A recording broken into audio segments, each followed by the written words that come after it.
Bonjour à tous et bienvenue pour ce nouveau numéro des dossiers de Mosaïque. Le thème aujourd'hui est « Quel avenir pour l'enseignement de l'allemand ?» Une question qui se pose tout particulièrement dans ce contexte de réforme du collège assorti de la suppression des classes bilingues. Cela fait particulièrement polémique dans la région. Le débat d'aujourd'hui s'annonce des plus prometteurs avec les invités qui vont me rejoindre dans un instant autour de la table. Le recteur de l'Académie de Nancy-Metz, le député maire de Sarreguemines, la présidente de l'Université franco-allemande de Sarrebruck et le président de l'association Culture et Bilinguisme de Lorraine. C'est dans un instant, juste après la météo. 17% des accidents du quotidien ont pour origine le sport. Assurance accident de la vie, la sécurité par tous les temps. Bonjour tout le monde, pour demain, retour du beau temps. Même si le ciel reste couvert, le soleil sera bien présent et on ne devrait pas croiser la pluie. Côté température, elles partent de 10 à 13 degrés le matin et iront jusqu'à 15 à 18 degrés l'après-midi. Demain mercredi 6 mai, nous fêtons les prudences. Le soleil nous accompagnera de 6h01 à 20h50. Bonne fin de journée à tous, à demain.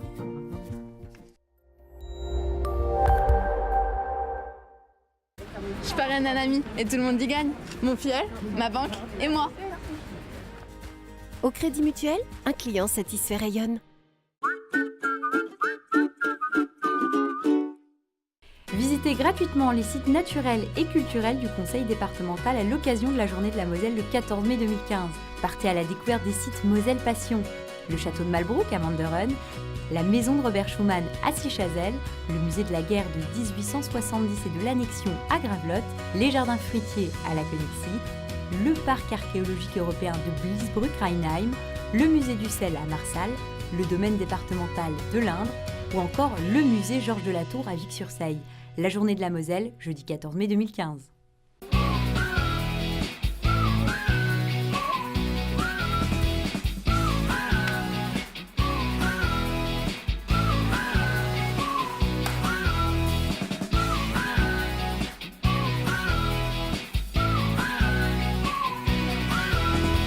Moa, Type Coiffure, Esthétique Center, la beauté à prix doux à Sarreguemines.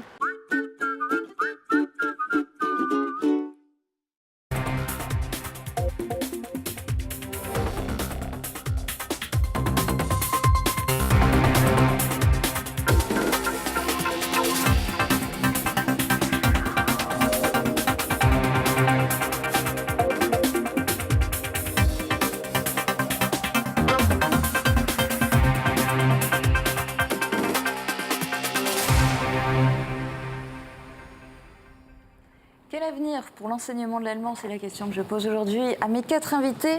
Gilles Pécou, recteur de l'Académie de Nancy-Metz, le professeur docteur Patricia Osterstierle, qui est la présidente de l'Université franco-allemande, Céleste Lett, députée maire de Sarreguemines, Léon Ditsch, président de l'association Culture et Bilinguisme de Lorraine. Bonjour et merci beaucoup à tous les 4 d'avoir accepté de participer à ce débat. C'était en plus, on le sait, sans doute particulièrement difficile de croiser tous les emplois du temps, ce qui explique qu'exceptionnellement cette émission n'est pas en direct, mais elle est enregistrée dans les conditions du direct. Il n'y aura donc ni coupe, ni remontage.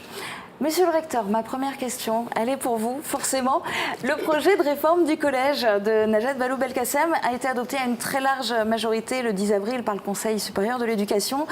Et ça n'en finit plus de susciter la discorde. Cette réforme, on en entend, on en lit quasiment que des aspects négatifs. Donc pour vous, quels sont les aspects positifs de cette réforme et en particulier concernant le sujet qui nous préoccupe aujourd'hui, l'enseignement des langues? Cette réforme qui, comme vous l'avez rappelé, a été adoptée à une grande majorité au Conseil supérieur de l'éducation, était une réforme non seulement nécessaire, mais vraiment indispensable. Le collège était devenu, de l'avis de tous, et malgré le talent et le zèle de nos enseignants, le maillon faible de notre chaîne éducative. Donc il fallait essayer de redonner sens à tous les parcours pédagogiques des enfants qui sont au collège, par l'interdisciplinarité, par un certain nombre d'initiatives dans lesquelles il n'est peut-être pas le lieu d'entrer dans le détail. En revanche, ce que vous me demandez est très précis, c'est les langues dans tout ça. Quid des langues et précisément, peut-être, je vais surinterpréter, de l'allemand, puisque c'est tout de même d'allemand que nous sommes supposés parler. C'est très simple. La réforme du collège prévoit, et cela est écrit noir sur blanc sur le papier. Si nous revenons au texte réglementaire qui a été approuvé, la réforme du collège se fait autour du principe de continuité, du principe de précocité et du principe de démocratisation de l'apprentissage des langues. Quelle traduction ? On n'apprendra plus sa seconde langue à partir de la 4e, comme cela a été le cas précédemment, mais à partir de la 5e. Donc potentiellement, dans une académie comme l'Académie de Lorraine, 15 000 élèves de plus seront potentiellement concernés par le choix et l'apprentissage en 5e d'une nouvelle langue, d'une deuxième langue, parmi lesquels de nombreux, et je l'espère, pas exclusivement, mais de nombreux d'entre eux choisiront l'allemand. Donc précocité. Mais la précocité ne se fait pas qu'au collège, elle se fait aussi à l'école primaire, à l'école élémentaire. À l'école élémentaire, dès lors qu'on enseignera une autre langue vivante que l'anglais, ou une autre langue de façon générale, cet apprentissage ne commencera pas au cours élémentaire première année, mais au cours préparatoire. Donc, 2 jalons qui nous montrent que pour bien apprendre une langue étrangère, il vaut mieux commencer plus tôt. Continuité. Pourquoi je dis continuité ? Tout simplement parce que les enfants qui auront appris une autre langue que l'anglais à l'école élémentaire auront non seulement la possibilité, mais le devoir de continuer sous la forme d'une section ou d'un dispositif bilingue en 6e. C'est-à-dire, voilà des enfants qui majoritairement, dans un département comme le nôtre, comme la Moselle, apprennent à l'école primaire, à l'école élémentaire, l'allemand. Eh bien, arrivés en 6e, ils continueront tout bonnement à apprendre l'allemand et l'anglais. Donc, contrairement à ce qui est dit, martelé, d'une façon, à mon sens, davantage due à la légitime inquiétude ou aux méconnaissances qu'à la mauvaise foi, contrairement à ce qui est martelé, non, les bilangues de continuité, qui sont 95% des bilangues de Moselle, ne sont pas supprimés. Donc on continuera à apprendre les 2 langues en 6e. Alors Céleste Lette, malgré tout, vous, a priori, vous êtes plutôt opposé à cette réforme. Qu'est-ce qui, malgré ce discours et malgré ces explications, ne vous plaît pas dans cette réforme ? Je voudrais d'abord dire en préambule, remercier en préambule d'abord les personnes autour de cette table, en particulier monsieur le recteur, et lui dire que mon souhait aujourd'hui n'était pas de l'emmener dans un traquenard au moment où effectivement cette réforme elle est en situation de polémique. C'est un rendez-vous que nous avons fixé dans le principe déjà l'année dernière, fin d'année dernière, et la date a été elle-même fixée, on va dire en début d'année. Donc ça tombe bien d'une certaine manière, mais ce n'était pas du tout pour emmener monsieur le recteur dans un traquenard. Je voudrais dire aussi que, pour le dire avec élégance, je crois qu'il y a un certain nombre de choses que chacun va exprimer. On va le faire avec beaucoup de courtoisie et j'allais dire de sympathie, même si chacun va émettre sa conviction, va émettre ses certitudes, et je crois que même les meilleures fêtes de famille, quelquefois, donnent sujet à des discussions un peu dures. Alors donc, vous avez annoncé la couleur, allez dans le vif du sujet, alors d'abord, ça c'était la partie diplomatique, maintenant il attaque. Non, mais elle est peut-être diplomatique, mais en même temps, je m'exprime dans la sincérité. Et je pense que monsieur le recteur, on est convaincu. Et fait de même. Voilà. Donc, je voudrais dire, d'abord, je voudrais faire une réflexion sur la forme.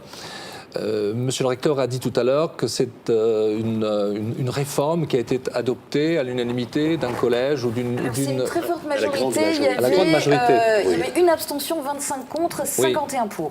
Sauf que j'aurais préféré, plutôt que d'y aller dans cette forme-là, par des discussions dans cette commission et ensuite par forme de décret, j'aurais préféré que cette réforme soit discutée à l'Assemblée nationale, par la représentation nationale, discutée dans les commissions. Et ça, je pense que faire des réformes, comme on vient de le faire aussi au niveau de la santé, on fait une réforme de santé et on vient derrière dire, après ça, il y a une grande réforme sur la santé. On a quelquefois des habitudes qui ne sont pas respectueuses des formes. Ça, c'est la première chose. La deuxième, il y a un certain nombre d'éléments qu'a dit monsieur le recteur que je partage. Il vient de parler de continuité, il a parlé de précocité. Ça, ce sont deux points de vue que, bien évidemment, je partage. On aura l'occasion d'y revenir tout à l'heure. Et je crois que les classes bilingues, je vais utiliser ce mot-là à Sarreguemines, qui sont instituées dès la maternelle, c'est bien aussi la démonstration que plus on démarre tôt l'apprentissage d'une langue, avec d'autres langues. Hein. Ce n'est pas parce qu'on apprend d'abord le français que pour autant, par système des vases communicants, c'est au détriment d'une autre langue. Hein. Je crois, j'ai eu cette discussion autrefois avec le professeur Petit, j'ai eu cette discussion avec Claude Agege, hein, qui est convaincu de cela aussi, à savoir que l'apprentissage d'une langue, et nous en sommes les témoins les uns et les autres, ma première langue, ma LV1, monsieur le recteur, c'est notre dialecte, hein, c'est le francique. Quand je suis allé à l'école à l'âge de 3 ans, je ne parlais pas le français, je parlais le dialecte avec mes parents. Et donc, j'ai appris le français à l'école à l'âge de 3 ans, et je pense m'exprimer suffisamment clairement pour que les uns et les autres autour de cette table ronde, vous me compreniez et m'entendiez. Donc, c'est la précocité qui est un gage déjà de réussite de l'apprentissage d'une langue. Donc, je partage ce que vous dites, même si dans la forme, peut-être il y a des choses à améliorer. Vous avez parlé de continuité. Là aussi, je partage. On avait à un moment donné mis en place la BIBAC ou les classes européennes dans les collèges, et en n'étant pas dans le chaînage de la maternelle et de l'élémentaire. Voilà. Et là, je pense que le principe de continuité, c'est important, même si, et vous me donnerez encore plusieurs fois la parole, hein, Julien. Ça dépend combien de temps vous continuez à parler, on est chronométré, donc même il n'y a pas le choix. Même si aujourd'hui, par rapport à cette réforme, alors je déplore le fait qu'il y a quand même un risque énorme. Aujourd'hui, parce qu'on veut servir davantage, hein, puisqu'on dit qu'il y a à peu près 15-16% qui sont dans des classes europééennes chez nous. Oui, puis-je non, mais allez-y. interrompre monsieur le député, puisque vous y avez invité à la... S'il est possible, distinguons 3 choses. Les cursus bilingues, qui ne sont absolument pas remis en question, dont nous nous félicitons qu'ils aient cours chez vous, et pas seulement chez vous, qui sont une réussite exceptionnelle. Je le dis très, très simplement. Vous rassurez les parents, là, en disant que ça restera. Mais évidemment, je ne rassure pas les parents. C'est ce que vous disiez tout à l'heure, les classes bilingues non, je distingue les deux choses. Ouais, les cursus bilingues qui existent déjà ne sont remis en question par personne et nulle part. C'est clair et net. Les cursus bilingues, cette voyelle a sa petite importance, les cursus bilingues eux-mêmes, qu'est-ce qu'un cursus bilingue? Ça veut dire qu'un élève, à partir de la 6e, peut étudier l'allemand, l'italien, le chinois ou l'espagnol avec l'anglais. D'ailleurs, il n'est jamais dit que cela se fait à égalité. C'est nous qui avions décidé, dans la pratique, c'était 3 heures. Ce n'était pas la lettre de la loi au début. Donc, ces cursus-là, ils indiquent la loi au sens métaphorique, si vous préférez, comme j'ai dit, la lettre. C'est une expression. Donc, mais vous avez raison, monsieur le député. Donc, ces cursus-là sont maintenus dès lors qu'il y a continuité avec l'école élémentaire, ces cursus bilingues. Mais ceux qui ne sont pas en continuité avec l'école élémentaire, je dois à l'honnêteté de dire qu'ils sont supprimés. Combien représente-t-il au niveau national? Un peu moins de la moitié de ces cursus bilingues. Combien représente-t-il au niveau académique et au niveau mosellan? Très peu de choses. En Moselle, il n'y en a quasiment pas, parce que, comme l'a dit monsieur le député, la politique volontariste d'apprentissage des langues, et notamment de l'allemand, a permis que l'allemand soit appris à l'école élémentaire. Donc, bilingue d'une part, on n'y touche pas. Bilingue de l'autre, on ne touche pas aux bilingues de continuité. Troisièmement, sections européennes. Les sections européennes, comme l'a dit monsieur le député, représentent 13%, entre 10 et 13% des élèves. Ces sections européennes, que sont-elles au collège? Alors elles sont supprimées, oui, elles sont supprimées. Que sont-elles au collège? 2 heures de langue renforcée. Pas d'enseignement des disciplines non linguistiques, mais seulement 2 heures de plus à partir de la 4e. Elles sont supprimées parce que, entre-temps, les élèves des collèges auront gagné une année de plus d'apprentissage de leur langue. Au lieu de commencer en 4e et d'avoir 2 fois 3 heures, ils commencent en 5e et auront 3 fois 2h30. Le solde est très clair, on gagne 1h30, c'est-à-dire 54 heures sur le cursus dans l'année. Voilà. Pardon, mais je voudrais faire intervenir aussi les autres invités. Mais je reprends tout à l'heure, parce que je n'avais pas terminé mon propos. Patricia Osterschirle, Du côté allemand, vous voyez ça comment? Parce que finalement, on voit du côté sarrois la Sarre qui met en place sa Frankreich-stratégie avec la volonté que tous les jeunes sarrois deviennent complètement bilingues français-allemand. Alors, vous avez déjà écrit sur le sujet. Quelle est votre réaction à cette réforme? Et réaction peut-être différente maintenant que vous avez ces explications, je ne sais pas. Oui, peut-être le plus important, c'est que les Allemands ne sont pas là pour donner des leçons aux Français. Ça, je trouve ça très important.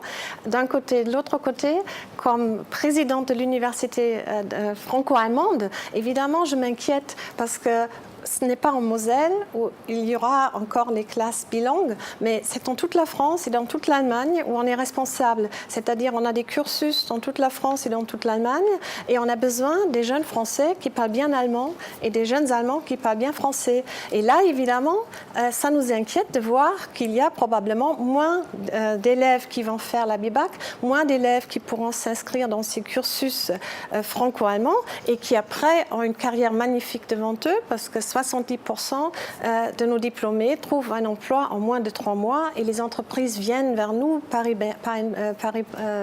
BNP Paribas ou Michelin viennent pour avoir nos diplômés. Donc ça montre que c'est un grand succès et c'est une chance pour les jeunes qui apprennent l'allemand. De l'autre côté, quand vous vous adressez à moi comme sarroise, là c'est autre chose parce qu'évidemment en Sarre, on a cette magnifique stratégie France où on va vraiment essayer de se faire bilingue et moi je suis aussi professeure à l'université donc nous on a les futurs professeurs pour les primaires aussi qui vont enseigner le français dans l'école primaire et ça c'est formidable, je trouve que c'est un succès extraordinaire et j'espère que ça va continuer et évidemment il nous faut l'autre côté. Alors quand j'entends qu'il y aura le bilingue de continuité en Moselle et ça va continuer et il faut évidemment espérer que ça va augmenter, qu'il y aura peut-être un jour une stratégie Allemagne en Lorraine, ça va se développer, je suppose, parce qu'il y a quand même la concurrence de l'Alsace. Et là, il faudrait certainement la renforcer, et ça serait merveilleux, parce qu'on pourrait travailler main dans la main dans la formation de jeunes Européens, et on pourrait être une région modèle pour l'Europe. Et je crois qu'il faut saisir cette chance. Oui. Léon Ditch, vous militez, si j'ose dire, depuis toujours pour le bilinguisme.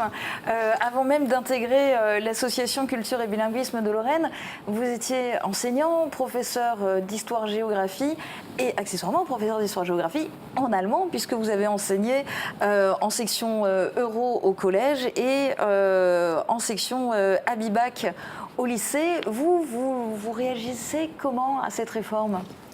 Oui, alors évidemment, cette réforme a fait couler beaucoup d'encre et beaucoup de salive et tout le monde a été très inquiet. Monsieur le recteur, vous avez évoqué quelques dispositions qui sont de nature à nous rassurer un petit peu, mais vous avez évoqué, par ailleurs, vous avez évoqué la suppression des classes euro. Une classe euro à laquelle j'ai contribué moi-même. Est-ce que, il y a quelque temps, est-ce que ces établissements vont se voir proposer un autre dispositif pour assurer une continuité Monsieur Ditch, ce qui est certain, c'est que pour l'instant, la fin de ces 2 heures de langue renforcée, nous parlons de cela quand nous parlons d'une section européenne, qui est un titre extrêmement important, qui, pour le collège, concerne très précisément et ponctuellement 2 heures d'enseignement de la langue renforcée. La fin de cet enseignement ne signifie pas qu'au lycée, dans les dispositifs biculturels, dans les dispositifs liés aux sections européennes, les DNL, c'est-à-dire les disciplines non linguistiques comme l'histoire et la géographie ou les sciences naturelles enseignées par des germanistes ou des italianistes, disparaîtront. Pas du tout. Les DNL sont maintenus au lycée. Alors vous allez me dire, comment fait-on ? Bien, c'est simple, ou à peu près simple.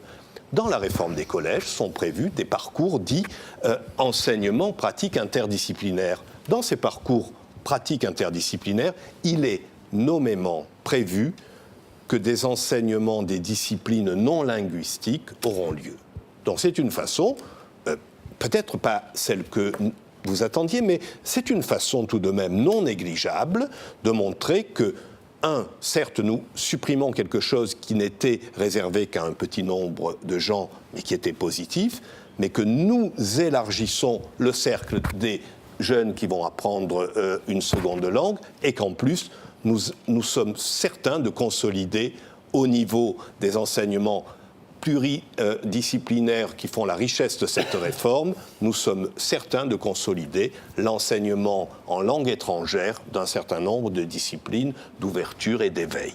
Donc c'est une façon d'assurer au niveau du collège la préparation de nos futurs lycéens qui suivront les cursus que vous avez bien connus liés aux sections européennes.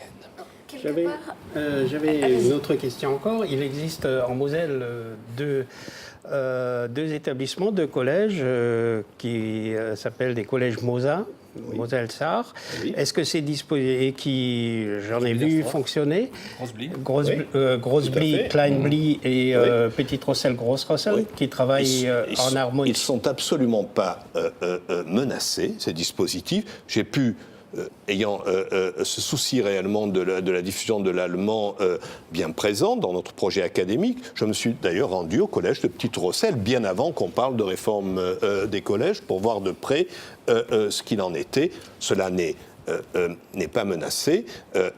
Il n'est pas nécessaire de se mobiliser contre des menaces qui n'ont pas lieu. Le texte du règlement, du nouveau règlement des programmes du collège dit bien qu'il ne concerne nullement ce type de dispositif et dit bien en son article 8, je le répète, que les bilans de continuité seront consolidés. Alors justement, moi de tout ça, j'en comprends deux choses. C'est que, il y a eu peut-être un problème de communication de la part du ministère et deux, que finalement, on nous donne sur un plateau le moyen de contourner certains dispositifs et notamment la suppression des classes bilingues et que donc finalement il suffit d'instaurer l'allemand dans absolument toutes les écoles primaires.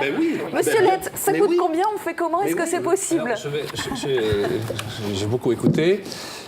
D'abord, je voudrais dire qu'aujourd'hui, il y a une levée de bouclier par rapport à cette réforme et une levée de bouclier pas seulement de l'homme de la rue qui n'est pas forcément au fait du nombre d'heures, ce que c'est une classe européenne, ce que c'est une classe à bibac, mais des gens dont c'est le métier, qui enseignent l'allemand, des gens qui ont...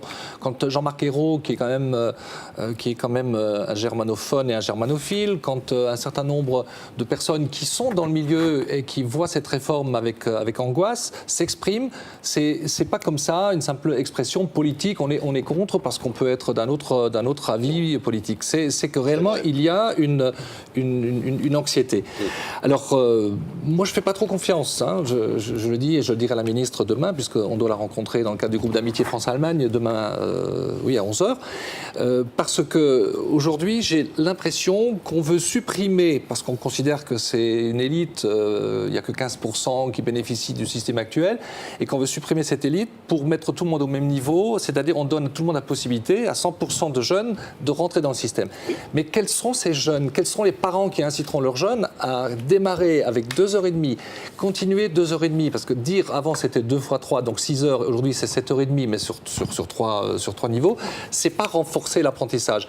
Et je dirais que c'est la crainte qu'on a, c'est qu'ensuite vous avez parlé de continuité tout à l'heure, à juste titre, mais j'ai peur que cette continuité, elle soit en rupture, parce que, les classes européennes dans les collèges, c'est 3 heures d'allemand en ce moment pour certaines, avec 2 heures de DNL, de discipline non linguistique, soit en histoire, soit en géographie, soit en mathématiques. Là, c'est un peu au choix des collèges. Hein. Il y a ceux qui sont dans le dispositif classe européenne, d'autres dans le dispositif MOSA. Donc, c'est je dirais, une espèce de liberté qu'on met en place dans ces établissements. Mais j'ai peur que là, parce qu'on a l'idée de vouloir donner à tout le monde la même possibilité, et qu'on considère que les 15% c'est de l'élite, on supprime. C'est ça ma crainte. Et alors l'ABIBAC, ou plutôt les classes européennes, vous avez parlé des DNL, si vous avez cette rupture que vous allez créer en collège, et bien derrière, dans le lycée, vous n'aurez plus suffisamment de personnes parce que beaucoup vont arrêter. Et j'ai en mémoire, je crois qu'on en a parlé ce matin, même si les choses ont évolué et elles ont réellement évolué au niveau... il y a une prise de conscience au niveau de l'institution, éducation nationale, de la nécessité du bilinguisme, et ça c'est quelque chose que personne ici ne remet en cause. Mais quand même, je crois que ce qui est aujourd'hui important, c'est de faire en sorte que le jeune ait cette continuité. Et j'ai bien peur, là malheureusement je ne suis pas en situation de confiance, que cette rupture demain s'exerce. Moi je suis même au-delà, on a parlé tout à l'heure des classes bilingues. À Sarreguemines, nous avons mis en place des classes bilingues paritaires depuis 1997. Le vrai apprentissage, c'est celui-là, parce qu'avec 2h30 qu'auront des enfants à partir de la 5e, on n'a pas le temps d'apprendre la langue, on n'a pas le temps de rentrer dans sa culture, et donc les jeunes vont soit ne pas démarrer dans 2 ans, et on risque de ne pas avoir suffisamment d'enfants qui un jour seront dans ces classes à Bibac. Et puis deuxièmement, c'est aujourd'hui pour moi un nivellement par le bas, parce que la ministre, sous un prétexte, monsieur le recteur, je ne vous en veux pas, vous êtes aujourd'hui à défendre la réforme, et j'espère que dans ce que vous nous avez dit, il y a des choses qui se mettront en place réellement, et des choses qui ne sont pas menacées. Vous nous avez dit tout à l'heure que les classes bilingues paritaires, telles que nous les avons en place à Sarreguemines, que ce soit par la voie associative, ABCM, ou par les classes publiques qui sont en place depuis, discuter avec des enfants qui sortent de CM2, vous ne savez pas si c'est des Allemands ou des Français, parce qu'ils ont été dans la précocité, ils ont été dans la parité, et ils ont été face à des native speakers. Ils vous parlent l'allemand ou le français vraiment d'une manière indifférenciée. Et ça, c'est le vrai apprentissage. Et là, on est en train de créer une rupture, on est en train de faire semblant de donner plus d'heures, et en fait, me revient en mémoire une parole d'une ancienne inspectrice d'académie qui disait la chose suivante: les jeunes, ils arrêtent l'allemand quand ils arrivent en 6e parce qu'ils le maîtrisent, et en 6e, ils prennent l'anglais. Non, c'est faux. Si on n'a pas un apprentissage suffisamment fort, suffisamment dense et suffisamment précoce, l'allemand, qui est une langue difficile, eh bien, l'allemand est abandonné au profit de l'anglais, de l'espagnol ou d'autres. Pardon, je vous coupe parce qu'on a un problème, c'est qu'on n'est pas en mesure, ni vous ni moi, de faire une émission de 2 heures. Donc il va falloir vraiment qu'on en arrive à la conclusion. Monsieur Ditsch, ça sera votre mot de la fin. Dites-nous, vous, comment vous voyez l'avenir de l'enseignement de l'allemand? Alors je voulais rebondir sur ce qu'a dit monsieur le député à l'instant. Il faut quand même ajouter que Sarreguemines est absolument le seul site qui offre un enseignement bilingue paritaire en Moselle, en Lorraine même, oui, et que nous sommes très très loin. Ça n'est pas un fossé, c'est un gouffre par rapport à ce qui se fait en Alsace, où ces classes bilingues paritaires ont été multipliées par 2 en 10 ans. Ils sont passés de 500 à 1000. Donc il n'y a aucune comparaison possible entre l'Alsace et la Moselle. Et ma question serait donc à l'intention de monsieur le recteur, qui est le recteur préfigurateur, hein, je crois que c'est comme ça que l'on dit. Vous aurez 35 secondes pour répondre. Sur cette question de l'harmonisation des politiques entre l'Alsace et la Moselle, est-ce qu'on peut attendre à court ou moyen terme une évolution sensible en matière d'enseignement bilingue paritaire en Lorraine? Il n'y a pas, merci, il n'y a pas d'harmonisation entre les deux académies, il y a une harmonisation nationale, et ma mission de coordonnateur est de m'assurer que les 3 recteurs, il n'y a pas que le recteur de Strasbourg, nous sommes 3 recteurs concernés, que les 3 recteurs appliquent et défendent les mêmes principes et la même politique en adéquation avec ce qui a été proposé par la ministre. Donc oui, nous faisons... Notre vrai problème actuellement est de trouver des gens qui soient désormais capables de représenter les ressources de l'enseignement de l'allemand dans l'enseignement élémentaire. Il y en a qui sont formés dans les SP, la certification est reconnue, cela fait partie de leurs obligations. De ce point de vue-là, Sarreguemines est bien placé. Sarreguemines est parfaitement placé. Il y a cela, et il y a ensuite la nécessité de trouver la réserve de remplaçants dès lors que des professeurs de collège. Ça, ce sont des vrais problèmes. Je suis étonné que personne n'en parle. Je suis étonné que personne n'aille au fond de la question qui est... nous avons obtenu dans notre académie une enveloppe extrêmement importante d'entrants comme professeur d'allemand dès la rentrée 2015. Une enveloppe comme jamais il n'en fut obtenu grâce au dialogue de gestion. Désormais. Mais se pose encore la question des remplaçants. Il faudra nous assurer de ces remplaçants. Je suis désolée, je vous coupe parce qu'on est à la fin de cette émission. Je pense que c'est un débat où on pourrait vraiment en parler pendant 2 heures. Merci beaucoup à tous les 4 d'être venus. Je crois que le débat va continuer dans les coulisses. Très bonne journée à tous. À bientôt. Merci. Merci à vous.